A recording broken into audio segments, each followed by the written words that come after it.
A weekend that began with so much promise ended in a moment that changed the course of history forever. The life of one of the greatest racing legends was extinguished in an instant, right before the eyes of millions, leaving behind a silence that still echoes through Formula One decades later.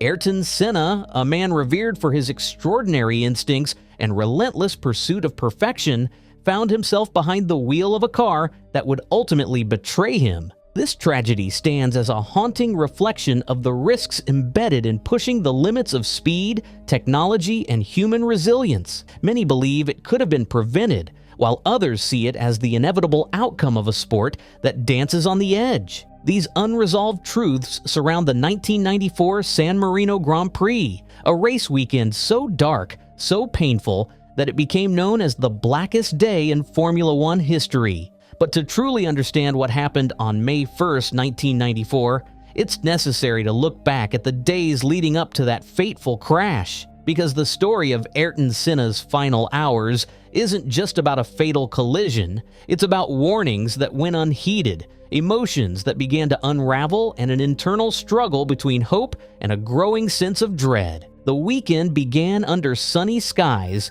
and Ayrton Senna arrived at Imola in good spirits. He was staying in room 200 at the Castello Hotel in Bologna, his usual suite, familiar and quiet. It was the same room he had stayed in for years during his McLaren days, when he had carved his name into the sport's legacy by winning 3 world championships. But this year was different. This was 1994, and he was no longer with McLaren. Instead, he had taken a seat at Williams, the team that had dominated the previous year with Alain Prost. The promise was clear.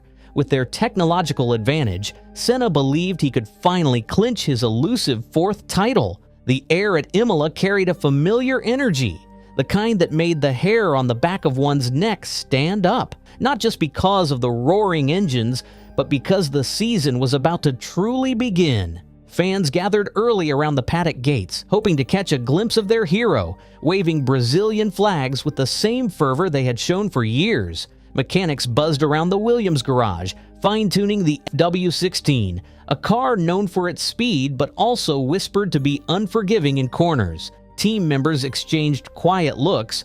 There was pride in having Senna on their roster, but there was also pressure. Every eye in the sport was watching to see how he would adapt. The 16's electronic systems, or lack thereof, marked a stark change from the tech-laden McLaren Senna had mastered in previous seasons. Gone were the active suspension and traction control systems he had come to rely on. He was essentially back in a raw machine. Brilliant, yes, but untamed. Senna, known for his precise control and unshakable confidence, had spent countless hours reviewing telemetry, trying to extract every ounce of performance. Still, something about the car didn't sit right with him. During early test sessions, he voiced concerns about handling, especially under braking and at high speeds. There were moments, even in private, when he admitted to close confidants that this car required something more than just talent. It demanded faith. And yet, even with his doubts, he showed up at Imola determined. The pressure to deliver wasn't just coming from the media or the team, it came from within. Senna didn't come to finish second. He never had. Yet, from the very beginning of the season, something felt off. Senna had failed to finish the first 2 races in Brazil and Japan due to mechanical issues. He hadn't scored a single point. And now, at Imola, the 3rd round of the season, he made a telling comment. "We are starting now from 0. Our championship starts here. 14 races, not 16. The pressure was real and it was visible. He knew he had to win, but what no one could know was just how chaotic and devastating this race weekend would become. The sense of urgency wasn't just about points or standings, it was about control. Senna was known for dominating from the front, dictating pace, weathering pressure. But for the first time in years, he didn't feel in control of the machinery underneath him. The Williams FW16, though fast in theory, felt unpredictable in practice. It twitched under acceleration, snapped without warning in corners. The car was stripped of the electronic aids that had defined the previous seasons thanks to regulation changes aimed at leveling the playing field. But those very changes had also removed the safeguards that made high-speed racing survivable. Senna, always deeply in tune with his car, had sensed something wasn't right. At Brazil, he spun while chasing Schumacher and retired. In Japan, it was worse, a first-lap collision and another blank on the scorecard. He was uncharacteristically silent during debriefs, reflective, even agitated. The media began to speculate. Was it age? Was it pressure? But those who truly understood racing knew better. Senna was pushing the car harder than it wanted to go, trying to make up for design flaws through sheer willpower. Every time he stepped into the cockpit, he was dancing on the edge of physics. And here at Imola, that edge felt sharper than ever. The margin for error had shrunk and the consequences were looming large. As the weekend began, there was a subtle, almost imperceptible tension in the air, like static before a storm. Friday's practice started with hope, but the mood shifted quickly. During qualifying, a horrifying crash occurred. Young Brazilian driver Rubens Barrichello lost control of his car at nearly 140 miles per hour, launching into the air and smashing into the barriers. The crash was so violent that many feared he was dead. The footage was terrifying. Senna rushed to the medical center, desperate for news. Rubens was more than just a fellow countryman. He was someone Senna had personally mentored, even funded through his junior career. To everyone's relief, Rubens survived with only a broken nose and some bruised ribs, but the trauma was etched on Senna's face.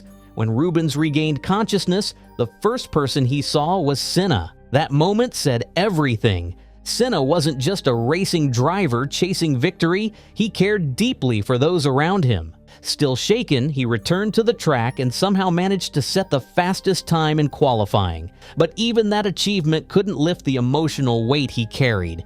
He looked worried, deeply so. As he walked back to the paddock after visiting Rubens, his stride was slower, more deliberate, as if each step carried the weight of the day. He didn't speak much, just nodded to engineers, offered a forced half-smile to a cameraman, and disappeared into the motorhome. Inside, he sat in silence for a long time, reviewing data, but his eyes weren't on the numbers. His mind was elsewhere. He had seen crashes before, dozens, maybe more, but this one had come too close. Rubens was like a younger brother to him, a fellow Brazilian whom he had mentored, supported, and encouraged. The what-ifs began to stir in his head. What if the angle had been different? What if Rubens hadn't walked away? That kind of fear wasn't typical for Senna. He was known for being fearless, ice cold under pressure. But this time, the emotion cracked through the armor. When he finally returned to the garage for the final session of qualifying, he went about the routines, but something in his eyes had changed. There was focus, yes, but it was now laced with unease. Engineers described him as unusually quiet on the radio, offering feedback in a soft, almost distracted tone. And yet, when he hit the track, he was electrifying. He threaded the car through corners with surgical precision, dancing on the edge of grip. The lap he set was a masterclass, fastest of the weekend. But when he stepped out of the car, there was no celebration, no raised fists, no joy. He pulled off his gloves, nodded to the crew, and walked away. It wasn't about pole position anymore. Something far more serious was weighing on him. That evening, the tension became too much. Back at the hotel, Senna called his girlfriend, Adriana Galisteu. Normally calm and composed, he broke down into tears over the phone. He wasn't crying for himself, he was crying for Rubens. That vulnerability was rare in someone as composed as Senna. It revealed just how rattled he truly was. He couldn't shake the feeling that the crash could have been his. And things were only about to get worse. And as he spoke to Adrian, his voice cracked between pauses. He wasn't trying to sound strong. He wasn't hiding behind bravado. For once, the facade of the champion melted away, revealing the deeply empathetic man underneath. The hotel room, usually a place of quiet routine and recovery, now felt like a cage. He paced the floor, stared out the window, and rubbed his forehead as if trying to push away a thought that wouldn't leave. Outside, the streets of Bologna carried on with their usual life, cars honking, glasses clinking in cafes, but inside room 200, the atmosphere was suffocating. The TV was on, muted, replaying Rubens's crash on loop, each frame etching itself deeper into Senna's mind. He had watched it too many times already, trying to analyze, to understand what went wrong. He kept thinking about the car, about the track, about how suddenly things could go from control to chaos. Adrian stayed on the line, listening as he confessed he felt something dark hanging over the weekend. It wasn't superstition, it was a gut feeling, something primal, something he couldn't rationalize away with data or logic. He kept replaying the moment he saw Rubens unconscious, his limp body slumped in the car. He had seen danger before, but this felt different, too close, too personal, and worst of all, it wasn't over. He said quietly, almost to himself, "Something's not right this weekend." Adrian begged him to be careful. He promised her he would, but even as he said the words, they didn't bring either of them peace. Saturday brought another blow, one that would push Senna even closer to emotional collapse. During the second round of qualifying, Roland Ratzenberger, an Austrian rookie, suffered a deadly crash. Traveling at nearly 195 miles per hour, Ratzenberger's front wing broke off after running over a curb. The car lost downforce, sending it head-on into a concrete wall.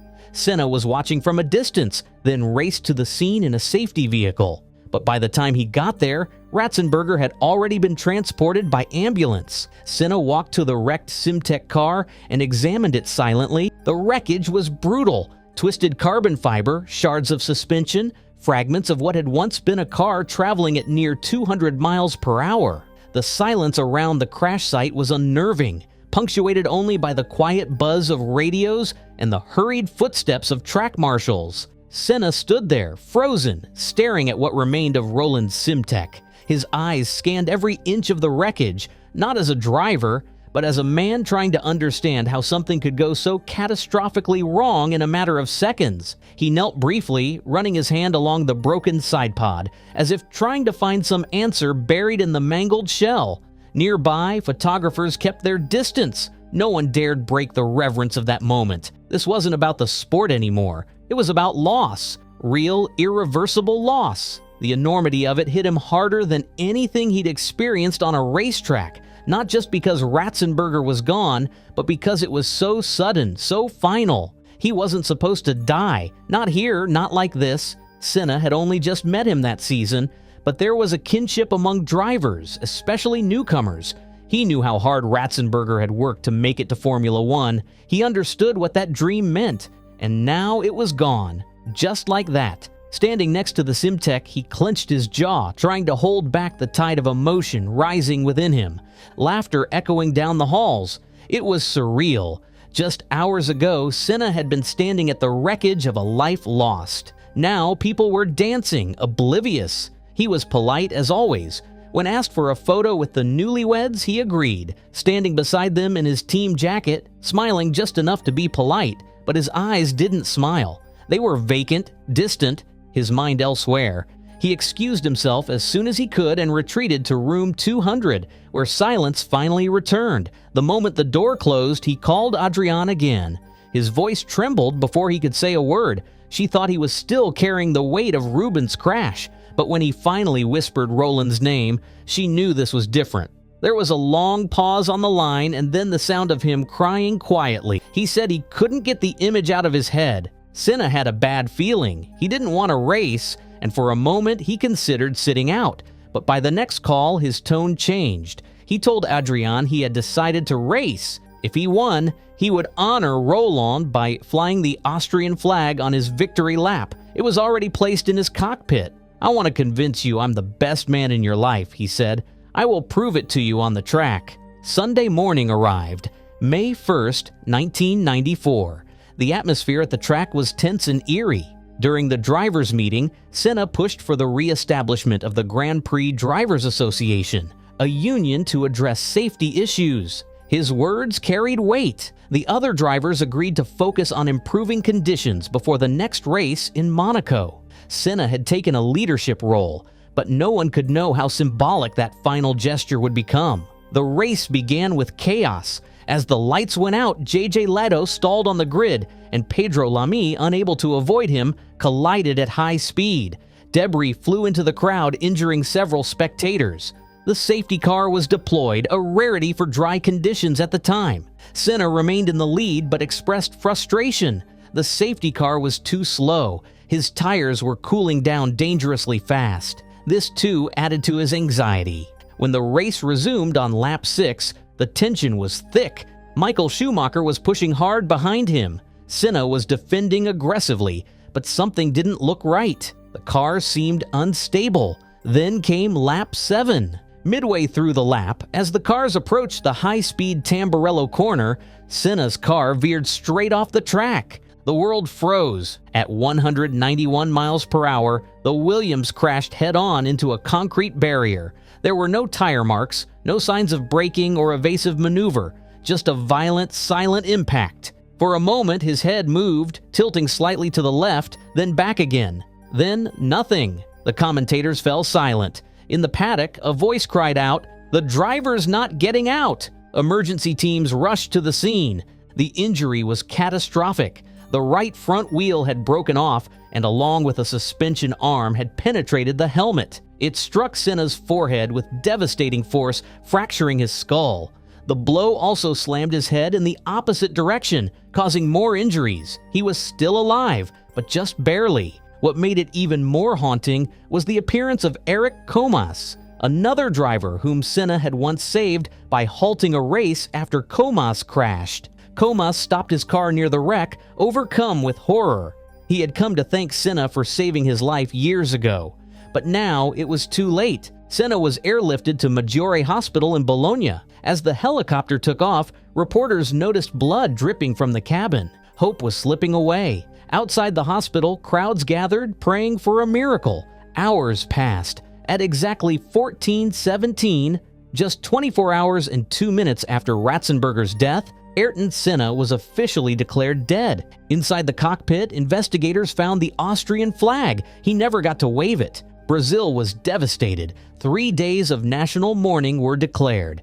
The streets of Sao Paulo flooded with grieving fans. Senna was more than just a sports hero. He was a symbol of hope for a struggling country. His loss was not just personal, it was national. Yet the questions didn't end there. Why wasn't the race stopped? Who was responsible? And what had really gone wrong? Many wanted to believe it was just a freak accident, a cruel twist of fate. But the Italian authorities saw things differently. Prosecutor Maurizio Passerini launched a criminal investigation. It would take 13 years to reach a conclusion. The autopsy showed that both Senna and Ratzenberger had died on impact. In Senna's case, the crash angle was particularly lethal, 22 degrees into a barrier with no runoff. The wheel and suspension struck directly between the cockpit and wall, breaking through the helmet. Early blame fell on race management and medical crews, but Passerini looked deeper. The real breakthrough came when experts from the University of Bologna examined the wreckage. They discovered that the steering column on Senna's car had been modified. The original tube had been cut and a thinner section welded in, reducing strength. Under an electron microscope, signs of metal fatigue covered up to 70% of the weld. Williams engineers claimed it was only 35% and that the column failed after the impact. But Passerini wasn't convinced. He examined the onboard footage from Senna's car. The yellow button on the steering wheel, which should have moved only 4 to 5 millimeters, was shifting as much as 28 millimeters in the moments before the crash. In earlier races and even during practice at Imola, such movements were never observed. The evidence was clear. The steering column had failed before the crash. Senna had lost control of the car because he could no longer steer it. Williams insisted the modifications had been requested by Senna himself. He had wanted more room in the cockpit, but it was the team's responsibility to ensure the integrity of the changes. In 1997, technical director Patrick Head and chief designer Adrian Newey were charged with manslaughter. The court eventually acquitted them, calling it an accident. But in 2004, after an appeal, Head was found guilty of negligence for failing to oversee the steering modifications properly. Still, due to Italy's statute of limitations, 7.5 years, he escaped any legal punishment. Was this a failure of justice, or just another tragic layer to an already unthinkable weekend? The legacy of Ayrton Senna's death changed Formula One forever. The outcry led to sweeping safety reforms, including better crash barriers, redesigned cockpits, improved helmets, and mandatory crash tests. The Grand Prix Drivers Association was reinstated. In a very real way, Senna's death saved lives. But for those who remember the man behind the helmet, behind the victories, and behind the intensity, the heartbreak remains. Ayrton Senna wasn't just a driver. He was a dreamer, a warrior, a protector. And on May 1st, 1994, the sport didn't just lose a competitor, it lost a soul. If this story moved you, consider subscribing for more in-depth videos like this. Share it with someone who remembers Ayrton Senna or someone who should. The legacy lives on, but only if it's remembered.